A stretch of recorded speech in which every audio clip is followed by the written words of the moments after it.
બેઠક ને માલિકો ઊંઘી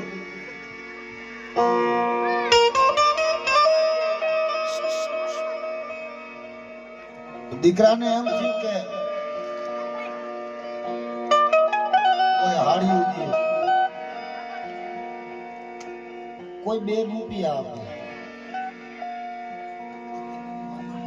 પણ મારે મારી દીકરીનો મોહિનાના કાંટા દેવા છે. વાહ ભૂલ્યા.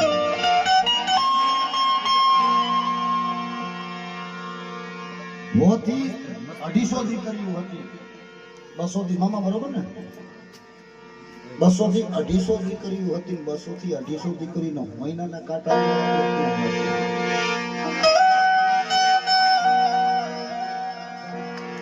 એક હવારના પોરમાં ઉઠીને કર્ણ રાજા દાન કરતો મહિનાના